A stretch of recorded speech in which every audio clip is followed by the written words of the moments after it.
Hello everyone, I'm Paul and today we're solving problem 2092, find all people with secret.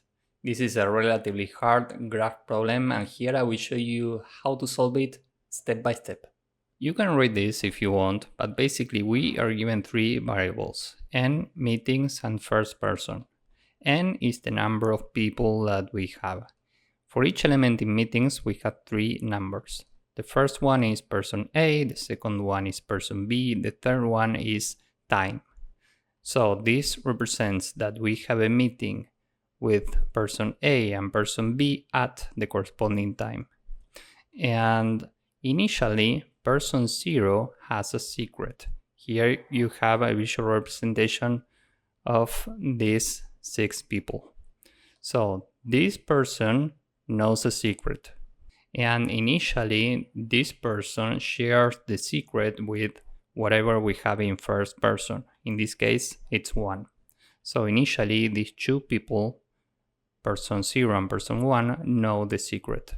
Now we need to return a list with all the people that have the secret after all the meetings.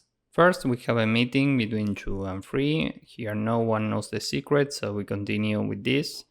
Between 1 and 2, 1 knows the secret, so now 2 knows the secret also. Now between 3 and 4, here no one knows the secret. Between 5 and 4, here no one knows the secret, but at time 4 we also have this meeting. Between 5 and 0, and here 0 knows the secret, so 5 knows the secret too. And given that secrets are shared instantaneously, now we can go with this meeting at the same time, and between 5 and 4, 5 knows the secret, so 4 knows the secret also. And after all the meetings, the list of people that have the secret is an array with 0, 1, 2, 4, 5. So we need to return this. My first intuition here is to sort meetings according to time, because otherwise this would be wrong. Let's say that we iterate first the last meetings at time 4. Well, between 5 and 0, we know that 0 knows the secret, so 5 knows the secret too now. And between 5 and 4, now 4 knows the secret. Next we are here, and now 3 knows the secret. But this is wrong, because at time 3, this node number 4 still doesn't know the secret. So that's why we first need to sort this by time. Now, what if we have more than one meeting at the same time? In this case, if we iterate this meeting first, we are missing the opportunity to share the secret with node number 5. So here the right approach is to iterate this meeting first, share the secret with node number 5, and then iterate this meeting and share the secret with number 4. This is the optimal solution. And there are different ways to solve this. One is we could use Dijkstra to get the shortest path. We are using times as weights for edges, and finally we take the array distances, and every element that's different from infinity corresponds to a person who knows the secret. And that's fine, but here I want to show you a different approach. We are using something called union find. This has two parts, find and union. For union, we join components, and for the find part, we find what's the parent of a component. Let's see how this works. We want to connect all the nodes that have the secret. So first we connect these two. Here we have an edge, and now we are iterating every possible time, one by one. First we are with this time, number 1, and here we have 2 and 3. So the first step is always to connect the current nodes. So now we have an edge here. And the second step is to check if this component is connected to the component that we care about. We are checking if the root of any of these is connected to the root of 0.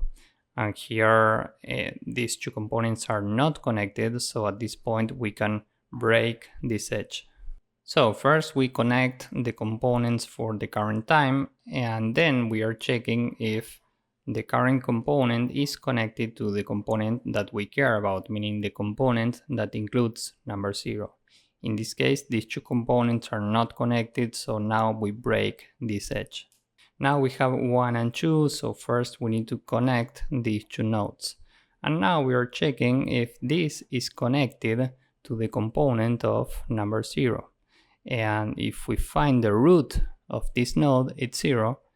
And if we find the root of this node, it's also 0. That's because of this edge.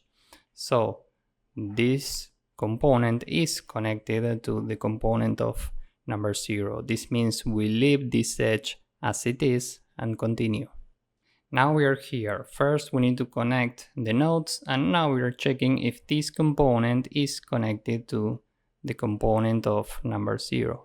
And these two components are not connected, so we remove this edge. And this is where it all makes sense. We are iterating every meeting for time 4. This means that now we have an edge between 5 and 4 and another one between 5 and 0. Now we're checking if this component is connected to the component of number 0. And if we run our find function with 4 and with 5, the results are equal to the results of the find function with 0. This means that this is only one component, so we leave these two edges here and continue. So now we can iterate every person and check if the result of the find function on each of these is equal to the result of the find function on node number 0. That's how we get every node in this connected component. So finally we return an array with 0, 1, 2, 4, and 5. So we basically have to follow these two steps for every possible time, and finally we build the result. So with this in mind, let's go with the code. First, we need to build the corresponding functions for our union find algorithm. So let's start with find. This takes a node, and if the parent of the current node is equal to the current node, well, we are already at the root. So in this case, we can return this.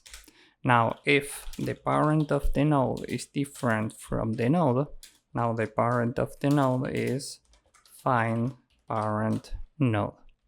So we are recursively trying to find the root of the current node.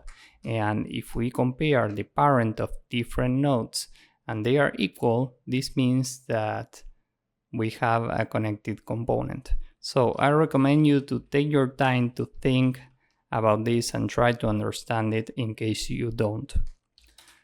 We need another function which we are calling union, and this takes two nodes, A and B. The parent of A is find A, and the parent of B is find B. And we are joining these two components, the component for A with the component for B. So the parent of PB is PA. Now with these two functions, we can say that the parents are initially an array with I for I in range n.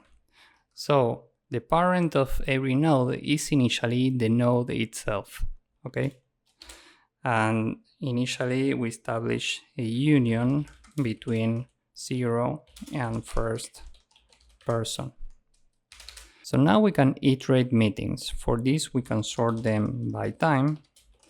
This is key lambda x x2, and now we need to iterate meetings according to the corresponding times. We are iterating every possible time. So we can build a map for meetings. We will call this MM. This is a default dictionary with a default value of an empty array. And now for x, y, t in meetings mm@t.append a tuple with x and y. So now we can iterate every possible time in mm, and for x, y in mmt, remember that first we need to join the corresponding nodes for the current time. For this we use union and we take x and y.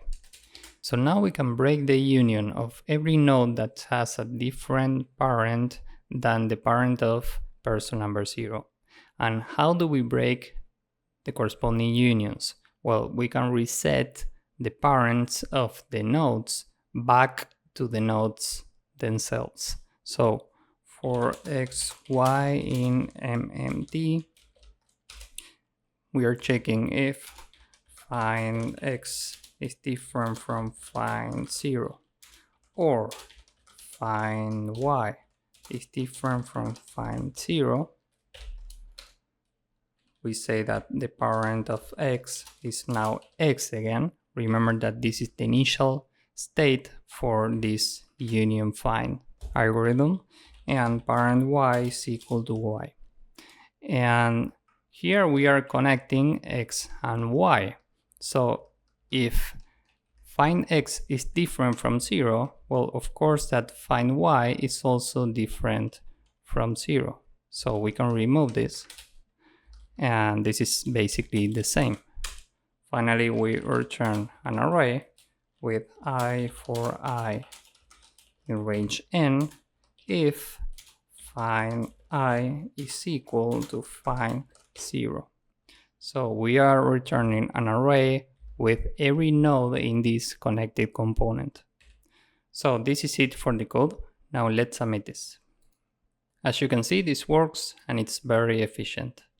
Time complexity for union find is smaller than big O of n. We say that it's roughly big O of 1. And this means that time complexity for this part is big O of m because we are iterating every meeting twice, and 2 is a constant number, so this requires big O of m overall. This is big O of m2, and sorting requires m log m. So this is overall big O of m log m plus m plus n. And space complexity is big O of n plus m. So this is it for this problem. If you found this useful, please drop a like, subscribe, and see you in the next one. Bye bye.